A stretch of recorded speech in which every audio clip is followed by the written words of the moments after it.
안녕하세요. 저는 제게 가장 소중한 저희 할머니의 정성을 무시한 시댁 식구들과 연을 끊어버린 40대 초반 여자입니다.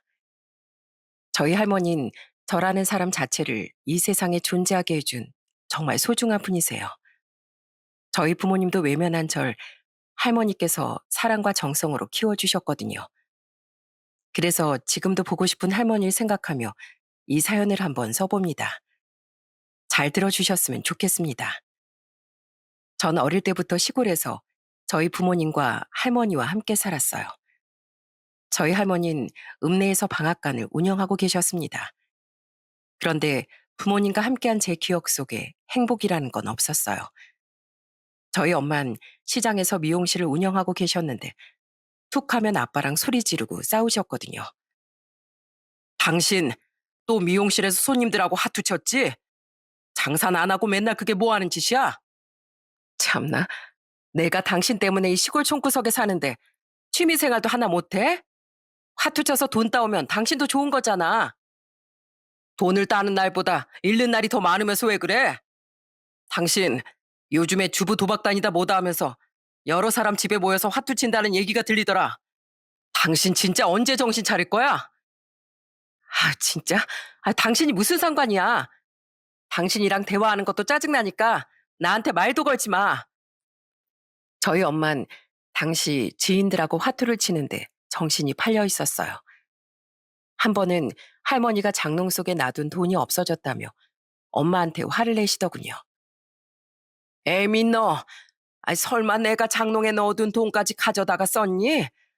이제 하다 이 시애미 돈까지 건드는 게야? 왜요? 그것 좀 쓰면 어때서요? 어차피 가족인데 어머님 돈이 제 돈 아니에요? 뭐라고? 너 송이 보기도 창피하지 않니? 송이가 도대체 널 보고 뭘 배우겠냐고. 어머님은 제발 상관 좀 하지 마세요.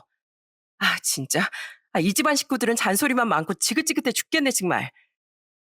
그렇게 저희 집에선 매일같이 싸움이 일어났습니다. 그러다가 결국엔 갈등이 극에 달해 저희 부모님이 이혼을 하시게 되었어요. 엄만 저보고 아빠랑 살라면서 짐을 싸고 집을 나가려고 하더라고요. 저는 펑펑 울면서 그런 엄마를 붙잡았습니다. 엄마, 가지 마요. 나랑 그냥 여기서 같이 살면 안 돼요? 아빠랑 이제 싸우지 말고 사이좋게 지내면 되잖아요. 아휴, 너까지 짜증나게 왜 이래? 넌 이 집안 식구니까 여기에서 살아. 그리고 9살이면 이제 다 컸는데 뭘 그렇게 애처럼 울고 있어? 너 당장 그 울음 그치지 못해?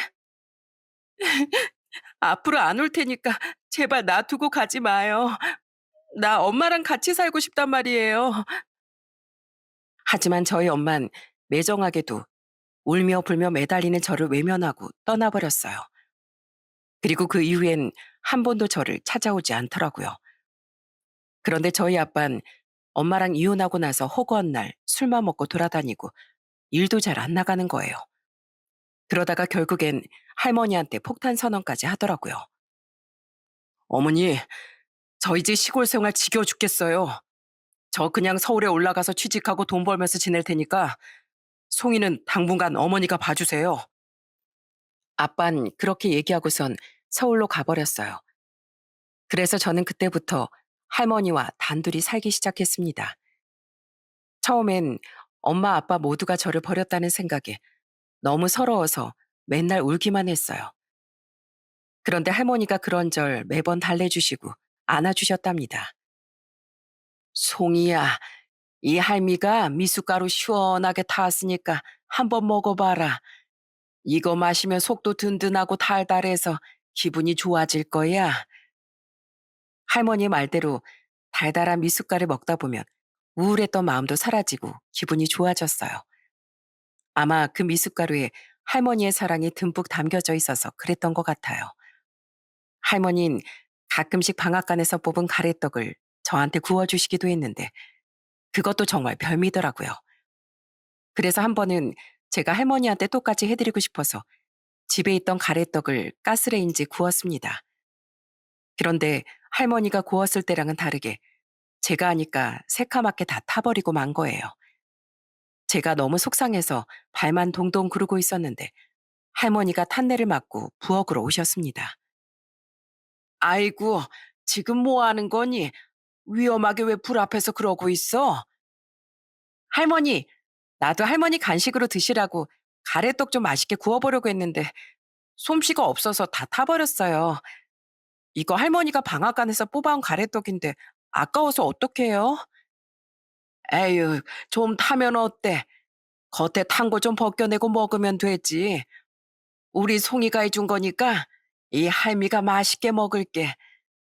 대신에 다음부턴 위험하게 가스레인지 갖고 놀면 안 된다.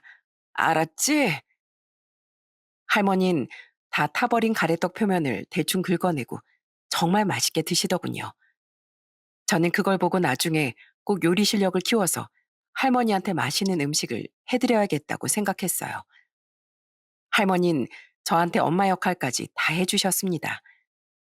학교에서 소풍을 갈 때도 기죽지 말라고 새벽부터 김밥을 정성스레 싸주셨어요. 저는 다른 친구들이 싸온 김밥보다 저희 할머니가 싸주신 김밥이 제일 맛있더라고요. 제가 밤에 잠을 잘 때도 할머니는 늘 제 머리를 쓰다듬어 주시고 한참이나 절 바라보다가 잠이 드셨습니다. 가끔 제가 잠이 안 와서 자는 척을 할 때가 있었는데 그때마다 할머니가 꼭 그렇게 하시더라고요. 그렇게 저는 할머니 덕에 따뜻한 사랑을 잔뜩 받으며 학창 시절을 보낼 수 있었어요. 그런데 제가 고등학생이었을 때 한 번 큰일이 일어났던 적이 있었습니다. 학교 끝나고 집에 왔는데 집에 도둑이라도 든 것처럼 난장판이 되어 있는 거예요. 할머니가 마당에 주저앉아서 서럽게 울고 계시길래 바로 달려가 무슨 일이냐고 물었죠. 할머니, 이게 도대체 무슨 일이에요? 왜 집안 물건이 다 난장판이 되어 있냐고요? 송이야, 난 네 아빠 때문에 진짜 못 살겠다. 저희 아빠가 왜요? 아빠가 찾아와서 할머니한테 뭐라고 했어요? 나한테 돈 달라고 난리를 치더니 숨겨놓은 쌈짓돈까지 싹 다 가져가 버렸다. 나 진짜 어떻게 하면 좋니? 말도 안 돼. 어떻게 할머니한테 그럴 수가 있어요? 할머니, 식사는 하셨어요? 여긴 제가 이따가 치울 테니까 일단 식사부터 하세요. 제가 얼른 밥 차려올게요. 하지만 할머니는 밥 한 술도 제대로 못 드시더라고요. 돈보단 자식 때문에 이런 일을 겪는다는 게 너무 서럽다면서 며칠 동안 계속 우셨어요. 저는 그런 할머니를 보면서 너무 속상했답니다. 그러다가 몇 달 후 추석 때 저희 아빠가 집에 찾아왔어요. 아빤 할머니한테 그런 짓을 해놓고서도 아무렇지 않은 표정으로 저한테 말을 거시더군요. 송이 너 학교는 잘 다니냐? 선생님 말씀 잘 듣고 공부 열심히 해라. 말썽 부리지 말고 열심히 학교 다니는 게 바로 학생의 본분이야. 아빠가 저한테 그런 소리 할 자격이나 있어요? 그런 아빠나 자식들이 똑바로 할 생각해요. 뭐야? 너 지금 대가리 컸다고 아빠한테 대드는 거야? 하여튼 요즘 것들은 싹퉁바가지가 없어. 너 아빠한테 한번 제대로 혼나볼래? 그런데 그때 저희 할머니가 아빠의 앞을 가로막았습니다. 이야, 너 우리 송이한테 손 하나 까딱하면 내가 가만히 안 둬. 어딜 우리 예쁜 손녀딸한테 손을 올리고 있어? 에이씨, 어머니 또 왜 그러세요? 알았으니까 화내지 마시고 돈 있으면 돈 좀 주세요. 저 지금 월세도 못 내는 지경이란 말이에요. 아빠 몇 달 전에 할머니의 돈을 다 뺏어갔으면서 또 할머니한테 돈을 달라고 하더군요. 저는 순간 너무 화가 나 아빠한테 소리를 빽 지르고 말았습니다. 아빠, 제발 그만 좀 해요. 아빠 지금 나이가 몇 살인데 할머니한테 돈을 달라는 거예요. 할머니가 방앗간에서 얼마나 힘들게 일하시는지 알면서 왜 자꾸 할머니를 괴롭히냐고요. 이게 진짜 너 자꾸 아빠한테 까불래? 너 아빠 성격을 제대로 모르는구나. 너 한번 제대로 혼쭐 좀 나봐야 정신 차릴래? 그래요. 마음대로 해봐요. 부모도 몰라보고 자식도 몰라보는 아빠니까 손찌검 하고 싶으면 마음대로 하라고요. 전 아빠한테 대들면서 싸우기 시작했습니다. 그런데 그때 할머니가 어디서 돈을 꺼내 오시더니 아빠한테 쥐어주고선 얼른 가라고 하시더군요. 그러자 아빠는 고맙다면서 다음에 또 오겠다고 하는 거예요. 할머니는 그런 아빠의 등 뒤에 대고 잔뜩 화난 목소리로 소리를 치시더라고요. 그거 줬으니까 이제 더는 오지 말어. 너 같은 자식 필요 없으니까 제발 오지 말라고. 저는 너무 황당해서 할머니한테 왜 돈을 주냐고 물어봤어요. 그러자 할머니는 돈을 안 주면 안 갈 사람이라면서 마지막으로 준 거라고 하시더군요. 그러고선 서러우셨는지 또 한참을 우셨어요. 그렇게 시간이 흘러 제가 대학교에 들어갈 때도 할머니가 등록금을 내주셨습니다. 저는 너무 죄송해서 그 돈을 거절하려고 했어요. 할머니, 저 학자금 대출 받고 틈날 때마다 아르바이트해서 돈 벌면 돼요. 그러니까 이 돈은 넣어두세요. 아니야. 등록금 버느라 아르바이트 할 시간에 공부를 해서 훌륭한 사람 돼야지. 이 할미가 너 대학 보내려고 모은 돈이니까 미안해하지 말고 받거라. 결국 저는 할머니 덕에 대학을 무사히 다닐 수 있게 되었습니다. 아빤 그 이후에 한 번도 찾아오지 않았고 저희 엄마도 재혼했다는 소식만 들려올 뿐 한 번도 얼굴을 볼 수가 없었어요. 그러다가 제가 대학교 4학년이 되었을 때 저희 아빠가 폐암으로 세상을 떠나게 되었습니다. 그도 그럴 것이 맨날 술만 마시고 담배를 하루에 서너 갑씩 피우셨거든요. 저는 아빠가 돌아가신 게 그렇게 슬프지도 않았어요. 저한테 아빠는 아빠라고 할 수도 없는 사람이었으니까요. 그 후 저는 할머니와 둘이 의지하면서 계속 살았어요. 저희 할머니는 연세가 많으신데도 심심할 때마다 늘 신문과 책을 읽는 걸 좋아하셨습니다. 할머니, 글자가 이렇게 작은데 잘 보이세요? 그럼 돋보기 쓰면 다 보이지. 원래 사람은 마음의 양식을 쌓아야 된다고 했어. 아무리 내가 나이가 들었어도 이렇게 책도 읽고 신문도 읽고 해야 더 좋은 사람이 되지. 저는 그런 할머니가 너무 존경스러웠어요. 그래서 할머니를 오래오래 보살펴 드리기 위해서라도 안정적인 직업이 필요하겠다고 생각해 공무원 시험 준비를 하기 시작했어요. 그렇게 열심히 공부한 끝에 결국 저는 공무원 시험에 합격하게 되었습니다. 저희 할머니는 제가 공무원에 합격하자 동네방네 자랑하면서 정말 좋아하시더라고요. 그 모습을 보면서 저도 얼마나 뿌듯했는지 모릅니다. 그렇게 공무원 생활을 하던 중 30대 초반의 지인의 소개로 남편을 만나게 되었어요. 다정하고 성실해 보이는 모습에 결혼을 약속하게 되었고 상견례도 진행하게 되었습니다. 할머니는 혹시라도 제가 책 잡힐까 봐 걱정을 많이 하시더라고요. 우리 송이 부모가 이혼하는 바람에 여태까지 제가 혼자 키웠습니다. 제가 열심히 키운다고 키웠는데 조금 부족한 점이 있을 수도 있어요. 그래도 우리 송이 정말 착하고 성실한 애니까 예뻐해 주셨으면 좋겠습니다. 그럼요. 손녀딸을 정말 참하게 잘 키우셔서 어찌나 마음에 드는지 몰라요. 제가 앞으로 우리 예비 며느리를 제 딸이라고 생각하고 많이 예뻐하겠습니다. 그렇게 저는 남편과 본격적으로 결혼 준비를 하게 되었어요. 남편이랑 제가 모은 돈에 대출을 받아서 신혼집도 마련하고 이것저것 준비하고 있었는데 어느 날 할머니가 저한테 통장 하나를 주시더라고요. 그 통장엔 무려 2천만 원이 들어 있었어요. 할머니, 이게 뭐예요? 이걸 왜 저한테 주시는 건데요? 이 할미가 우리 송이 결혼하는데 보탬이 되고 싶어서 주는 거야. 마음 같아선 목돈 크게 주고 싶은데 내가 돈이 이것밖에 없어서 미안하구나. 할머니, 저 이거 안 주셔도 돼요. 제 힘으로도 결혼할 수 있어요. 하지만 할머니 끝끝내 저한테 그 통장을 쥐어주시더군요. 결국 저는 할머니가 보태주신 돈으로 알뜰하게 결혼 준비를 잘 할 수 있게 되었습니다.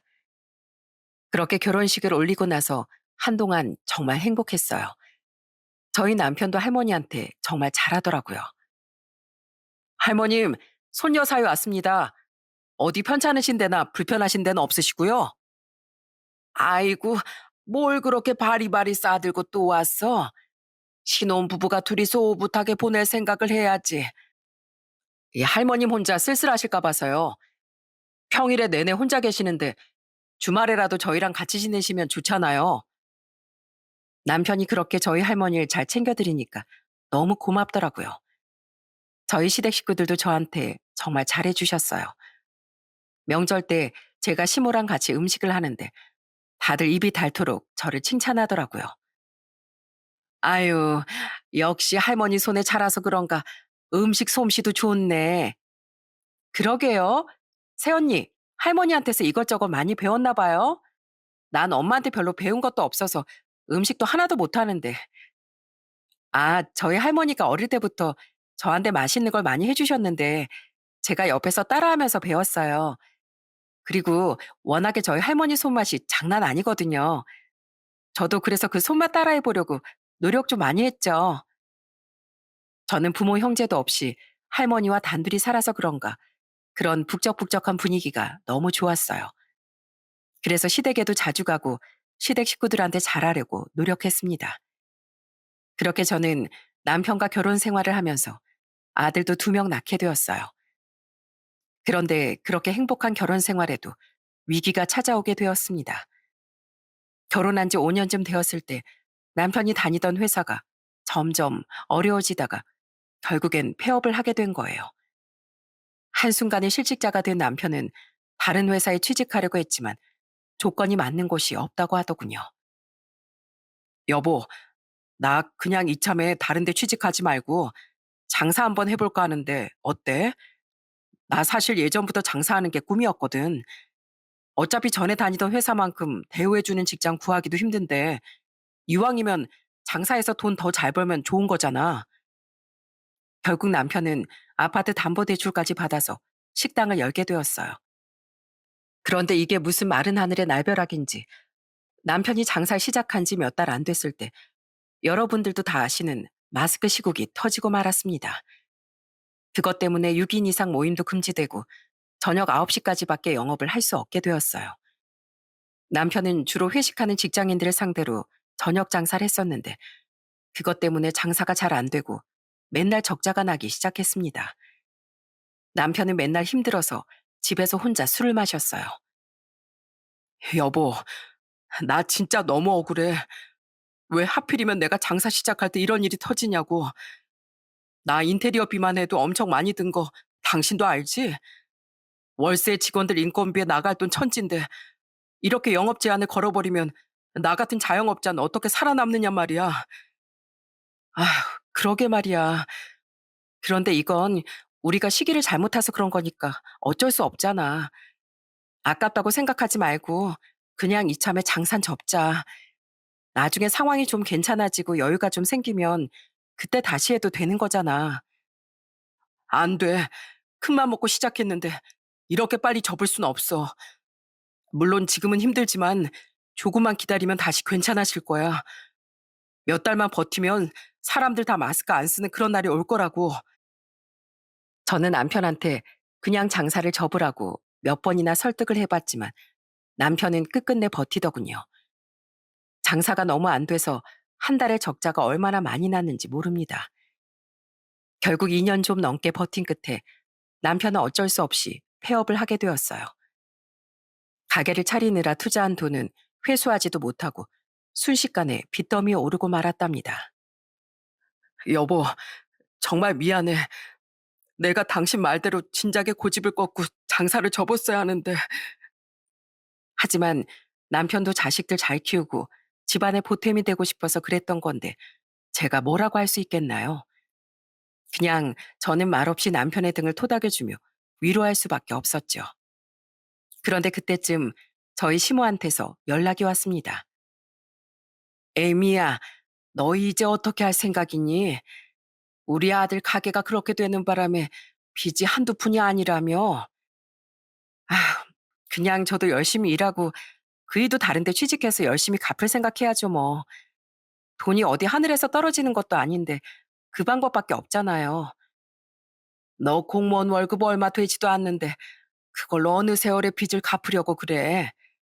그리고 우리 손주들도 이제 좀 있으면 초등학교에 들어가는데 둘 다 돈 벌러 다니느라 애들은 나 몰라라 할 거야? 그러지 말고 그냥 지금 너희 사는 집 팔아서 빚 갚고 우리 집에 들어와라. 우리 집에 들어오면 집세 나갈 일도 없을 거고 손주들도 내가 봐주면 되는 거잖아. 우리 가족들끼리 뭉쳐서 이 힘든 역경을 한번 이겨내 보자. 시모는 저한테 아파트를 팔고 시댁에 들어와 살라고 말씀하시더군요. 저는 한참을 고민하다가 저희를 생각해 주시는 시모의 마음도 너무 고맙고 그 방법이 지금으로선 최선인 것 같아 그렇게 하기로 했습니다. 그래서 저는 시댁과 합가하기로 결정한 후 남편에게 단단히 당부했어요. 여보, 우리 이제 어머님 아버님이랑 같이 살면서 돈 열심히 모으고 새 출발하자. 우리 아직 나이가 젊으니까 충분히 다시 일어날 수 있어.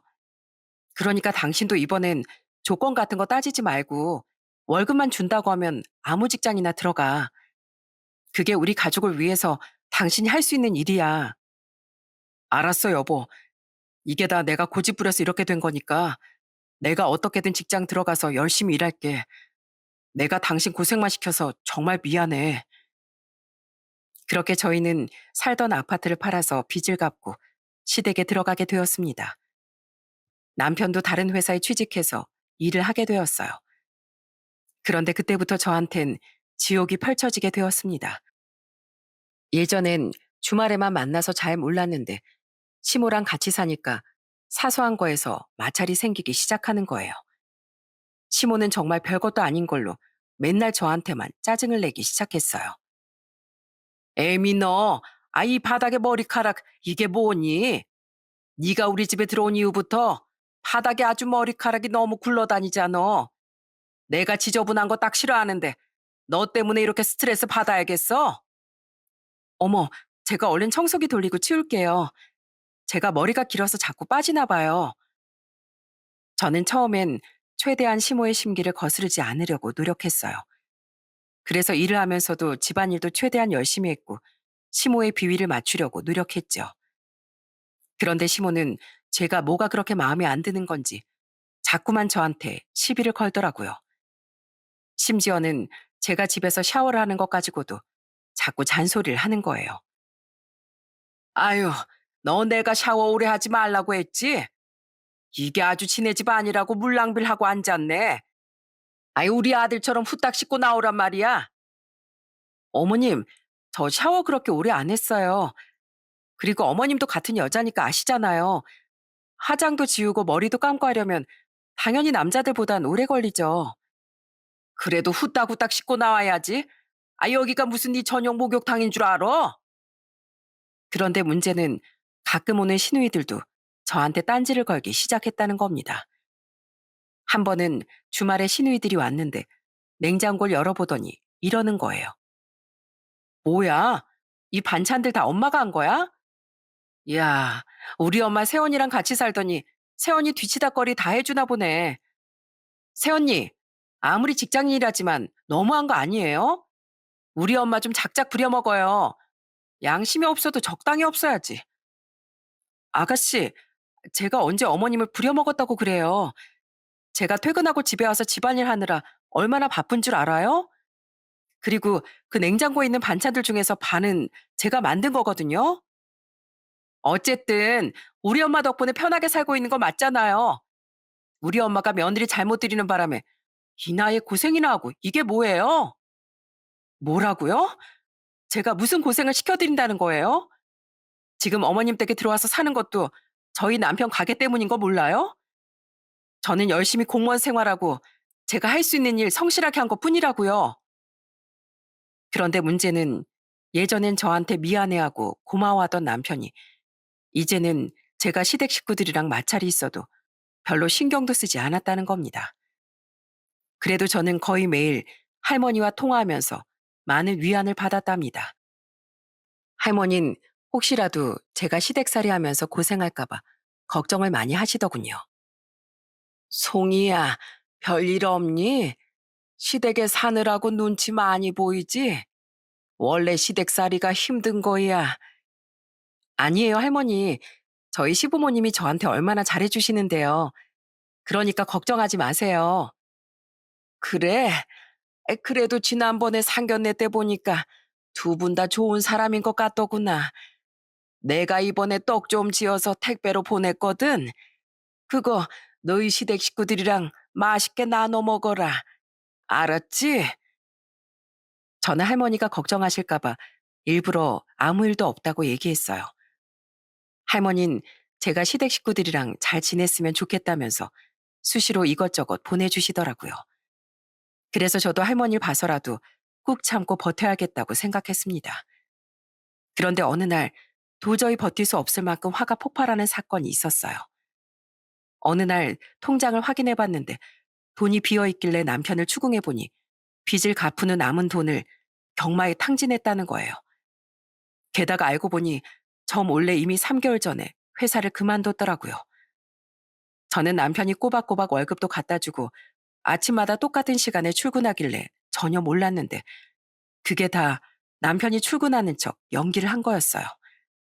저는 너무 화가 나서 남편한테 불같이 화를 냈습니다. 당신 진짜 미쳤어?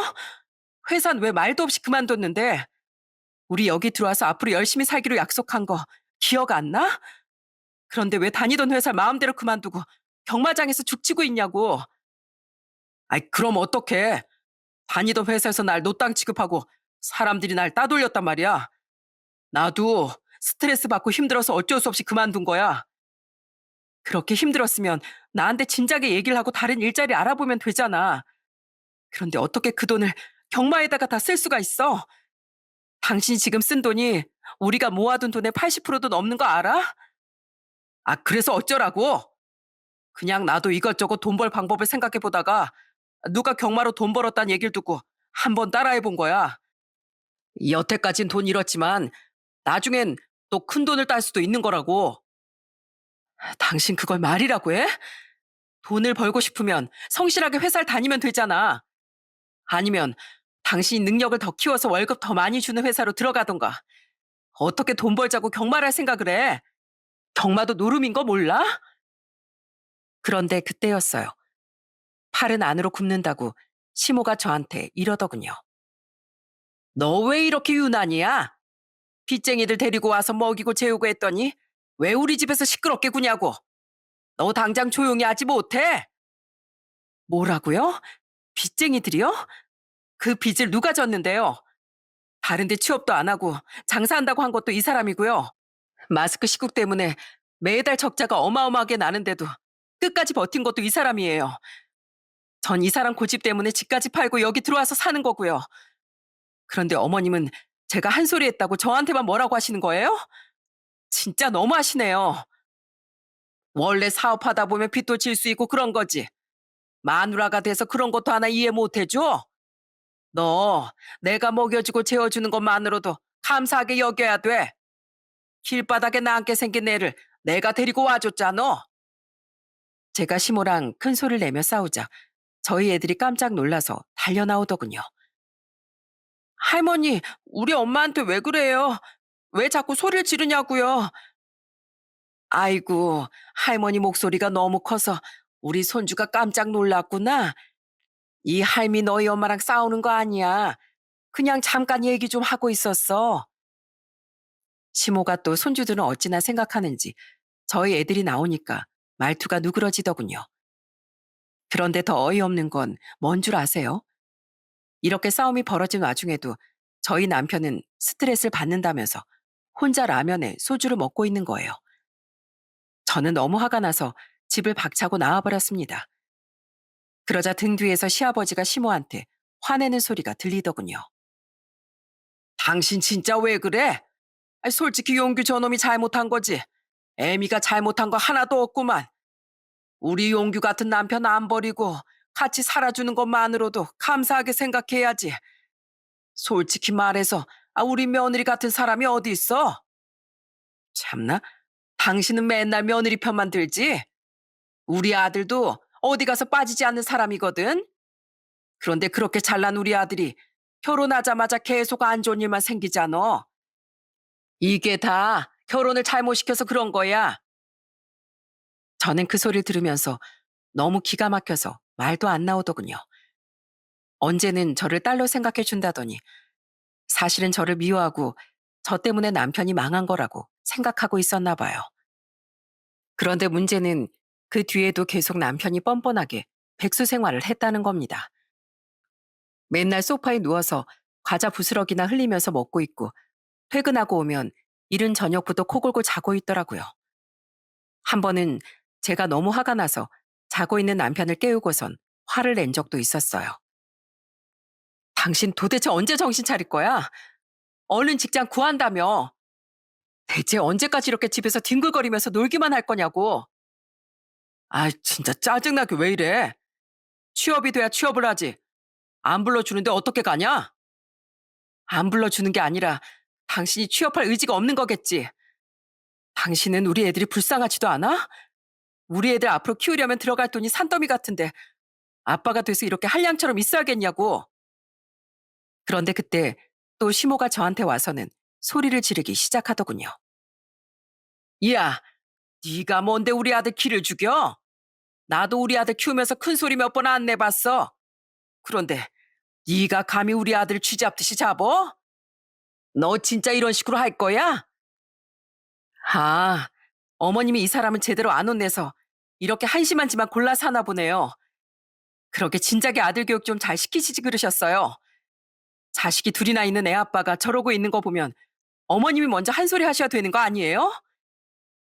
저는 그렇게 하루하루 시모랑 남편 때문에 속이 아주 부글부글 끓었습니다. 할머니는 저랑 통화할 때마다 제 목소리가 안 좋아 보여 걱정하셨지만 저는 최대한 티를 안 내려고 노력했어요. 늘 제 행복만을 바라는 할머니한테 걱정을 끼쳐드리고 싶진 않았거든요. 그런데 결혼한 지 8년쯤 됐을 때였습니다. 어느 날 할머니랑 낮에 통화를 했는데 목소리가 좀 안 좋아 보이는 겁니다. 할머니, 왜 이렇게 기침을 많이 하세요? 감기에 심하게 걸리신 거 아니에요? 아니야. 난 괜찮으니까 걱정하지 마. 그나저나 내가 너희 집에 떡이랑 참기름을 좀 보냈거든. 아마 오늘쯤 도착할 거다. 너 참기름 넣고 비빔밥 해 먹는 거 엄청 좋아했잖아. 할머니는 저한테 늘 뭐라도 하나 챙겨주려고 하시는 분이셨어요. 방앗간을 진작에 그만두셨는데도 꼭 참기름이랑 떡을 지어서 저한테 보내시더라고요. 그래서 그날도 할머니가 보낸 택배를 받아볼 생각에 마음이 설렜습니다. 그런데 그날 퇴근하고 집에 갔는데 집 대문 옆에 쓰레기를 쌓아놓은 곳에 뜯지 않은 택배가 하나 있는 거예요. 그래서 확인해 보니까 세상에 그게 저희 할머니가 보내신 택배더라고요. 아무래도 시모가 저희 할머니가 보낸 택배를 버린 것 같았어요. 저는 너무 화가 나서 그 택배를 들고 집에 들어와 시모한테 따졌습니다. 어머님, 이거 저희 할머니가 저한테 보내신 건데 왜 밖에 쓰레기랑 같이 있어요? 설마 어머님이 이거 버리셨어요? 그래, 내가 버렸다. 보나마나 또 쓸데없이 떡이나 보냈을 텐데. 아, 그 떡을 누가 먹는다고 자꾸 보내신다니? 나 떡 안 좋아한다고 예전부터 얘기했지? 뭐라고요? 어머님이 떡을 안 좋아하시면 저라도 먹으면 되지. 저희 할머니가 보낸 걸 이렇게 버려버리면 어떡해요? 지금 저희 할머니 무시하시는 거예요? 참나, 아이 무시할 만하니까 무시하지. 90 먹은 노인네가 할 짓도 더럽게 없나? 아, 왜 자꾸 이것저것 보내고 난리야? 괜히 쓰레기만 생기고 귀찮아 죽겠잖아. 어머님, 지금 말씀 다 하셨어요? 이거 저희 할머니가 저 생각해서 보내주신 거예요. 어머님이 이렇게 함부로 버릴 수 있는 물건 아니라고요. 그동안 시모가 저를 들들 볶아도 최대한 버텼는데 저희 할머니의 택배까지 버린 걸 보고 더 이상은 못 참겠더군요. 그래서 혼자 씩씩대며 할머니의 택배부터 뜯었습니다. 그런데 웬일인지 택배를 너무 꽁꽁 싸매서 뜯기가 너무 힘들더라고요. 겨우겨우 택배를 뜯고 나니 그 안에는 참기름과 떡, 그리고 웬 편지 하나가 있었습니다. 그 편지 안에는 할머니가 꾹꾹 눌러 쓴 내용이 들어 있었어요. 송이야, 이 할미가 널 끝까지 지켜주고 싶었는데 아무래도 그럴 수 있는 날이 많이 남지 않은 것 같다. 내가 나이도 나이고 요즘에 몸이 너무 안 좋아서 나 하나 챙기기에도 너무 힘들구나. 아마 네가 이걸 읽을 때쯤이면 내가 병원에 입원해 있을 거야. 이번에 입원하면 언제 퇴원할지도 모르는데 마지막으로 네가 좋아하는 거 보내주고 싶어서 이렇게 떡이랑 참기름을 보내는 거란다. 송이야, 내가 널 얼마나 사랑하고 아끼는지 알지? 난 너만큼은 정말 훌륭하게 키우고 싶었어. 그런데 이 헬미가 능력이 부족해서 그렇게 많은 걸 해주질 못했구나. 그래도 네가 어느새 이렇게 커서 결혼도 하고 엄마가 된 걸 보니 얼마나 자랑스러운지 몰라. 이 할민 세상 떠나는 날까지 송이 널 세상에서 가장 아끼고 사랑할 거란다. 아참, 이 택배에 내가 통장 하나도 넣어놨어. 내가 세상을 떠나고 나면 더 이상 널 챙겨줄 수 없으니 이렇게라도 도움을 주고 싶구나. 통장 비밀번호는 네 생일이니까 그 돈 찾아서 필요한 데 쓰려무나. 그 편지의 내용대로 택배 안에는 할머니의 통장도 하나 들어있더군요. 통장을 열어보니 그 안에는 정확히 7,632만 원이 들어있었어요. 할머니가 평생 모으신 돈을 저한테 주신 거였죠. 분명히 아까 낮에 통화할 때만 해도 입원했다는 말씀은 하지 않으셨는데 아프신 와중에도 저를 생각해 주시는 할머니의 마음이 느껴져 눈물이 펑펑 흘러나왔습니다. 그런데 제가 울고 있으니까 시모가 저한테 또 시비를 거는 거예요. 예, 넌 또 왜 그러니? 너희 할머니가 얼마나 대단한 걸 보냈는지 몰라도 너무 유난 떠는 거 아니냐? 지겨우니까 쇼 좀 하지 마. 뭐라고요? 쇼요? 제가 진짜 쇼가 뭔지 한번 보여드려요? 어머, 아 얘가 또 도끼 눈을 뜨고 왜 이래? 너 진짜 정신 나간 거 아니니? 그래요. 저 정신 나갔어요. 이 집에서 살다 보니까 멀쩡한 정신도 다 나갈 수밖에 없다고요. 남편이란 놈은 사업하다 망해놓고선 이번엔 경마로 돈 홀라당 날려버리고 거기다가 직장도 안 구하고 집에서 배만 벅벅 긁고 있잖아요. 게다가 어머님도 맨날 아들 편만 들고 저만 쥐잡듯이 잡으셨죠? 저 그런데 이제 더 이상은 못 참아요. 이 집에서 더는 못 살겠으니까 그 못난 아들이랑 평생 사세요. 아시겠어요? 뭐라고? 너 지금 우리 아들이랑 갈라서겠다는 얘기냐? 네, 갈라설 거예요. 이제 저도 참는데 한계가 있다고요. 그러니까 그 백수 아들 평생 끼고 사세요. 저는 그렇게 말하고선 집을 확 나와버렸어요. 그리고 바로 할머니한테 전화를 했습니다. 할머니, 저 방금 택배 열어봤어요. 아픈데 왜 나한테 얘기를 안 했어요? 병원에 입원까지 할 정도였으면 당연히 저한테 말씀해 주셨어야죠. 아까 저랑 낮에 통화할 때까지만 해도 괜찮다고 하셨잖아요. 아니야. 아이, 난 정말로 괜찮아. 원래 나이 들면 가끔씩 이렇게 입원하고 그러는 거야. 괜찮기 뭐가 괜찮아요. 지금 할머니 목소리 힘이 하나도 없잖아요. 그 병원 어디예요? 지금 제가 당장 갈 테니까 병원 어딘지 알려달라고요. 저는 할머니한테 병원이 어딘지 듣고선 바로 병원에 전화해봤어요.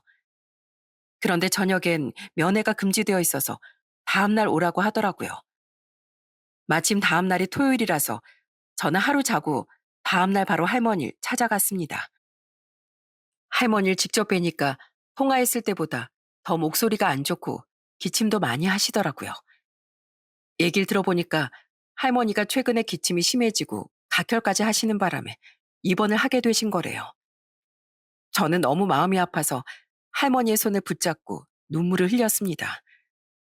할머니, 진짜 속상하게 왜 이러세요? 아프면 아프다고 저한테 얘기를 하셔야죠. 그리고 그 편지는 도대체 뭐예요? 입원해서 치료받고 건강해지실 생각을 해야지.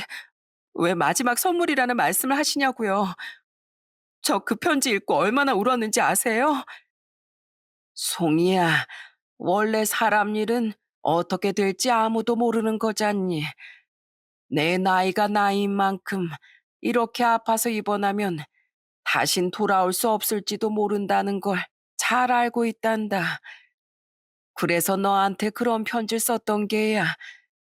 그래도 오늘 네 얼굴 이렇게 보니까 조금은 기운이 나는구나.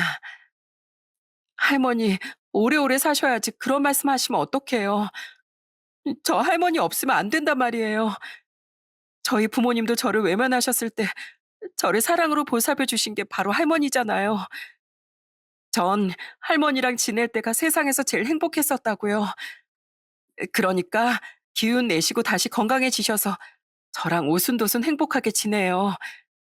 저 이제 예전보다 더 자주 할머니 뵈러 올게요. 시간 날 때마다 무조건 찾아올 테니까 제발 기운 좀 차려보세요.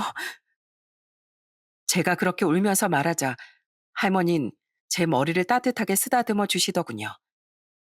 어릴 때 잠결에 제 머리를 쓰다듬어 주시던 할머니의 따뜻한 손길이 그대로 느껴져서 눈물을 더 쏟고 말았어요. 그래도 정말 다행히 할머님 보름 정도 입원하시고 퇴원을 할 수 있게 되었습니다. 저는 그 사이에 남편한테 이혼을 청구했어요. 그런데 남편은 끝까지 이혼을 못 해주겠다고 하더라고요. 당신이 이혼 못 해주면 어쩔 건데? 그럼 내가 이혼 소송 걸면 그만이거든? 나 당신하고 절대 같이 못 살아. 사고 치는 것도 한두 번이지. 내가 언제까지 감당해야 되냐고. 그럼 우리 애들은 어떡할 건데? 나 애들 못 키워. 정 나랑 이혼하고 싶으면 당신이 애들 다 데려가. 안 그래도 내가 데려갈 생각이거든? 우리 애들도 엄마랑 아빠 중에 누구랑 살고 싶냐고 물어보니까 엄마랑 살고 싶다더라. 그나저나 당신 애 아빠라는 사람이 이 와중에도 애들 못 키운다는 소리나 하고 있어? 당신이 그딴 식으로 얘기하니까 내가 이혼하기로 결심한 게 얼마나 잘한 결정인지 아주 뼈저리게 느껴지네. 당신 같은 사람은 우리 애들 아빠 자격도 없어. 그러니까 나랑 이혼하고 평생 그렇게 백수처럼 살아. 알았어? 그렇게 저는 남편과 이혼 소송을 통해 이혼을 하게 되었습니다. 당연히 애들은 제가 키우게 되었고요. 그런데 전 시모는 손주들을 뺏긴다고 생각했는지 저한테 전화해서 난리를 치는 거예요. 이야, 네가 감히 우리 손주들까지 데려가? 내 아들이랑 이혼할 거면 조용히 너만 떠날 것이지. 아, 왜 우리 손주들까지 뺏어가는 거야? 당장 우리 손주들 안 데려와? 저기요, 뭔가 단단히 잘못 알고 계신 것 같은데 그쪽 아드님이 저희 애들 못 키운다고 했거든요. 그리고 저도 그렇게 책임감 없고 한량 같은 아빠 밑에서 저희 애들 못 키워요. 그렇게 억울하시면 법적으로 한번 해보시던가요. 뭐라고? 그래서 너 지금 우리 손주들 다 뺏어가겠다는 거야? 어머님 손주이기 전에 제 아들들이에요. 제가 제 자식들 키우겠다는데 무슨 상관이세요? 그러니까 어머님도 어머님 자식이나 잘 키우면서 사세요. 그 나이 먹고도 아직 사람이 못 됐는데 교육을 좀 더 시켜야 되지 않겠어요? 시모는 저한테 쌍욕까지 하며 소리를 질렀지만 저는 그냥 전화를 끊어버렸어요. 그리고 저는 그 이후에 혼자 애들을 키우며 할머니가 계시는 시골을 왔다 갔다 하면서 지냈습니다. 주말엔 꼭 애들을 데리고 할머니를 뵈러 갔어요. 왕할머니, 저희 왔어요.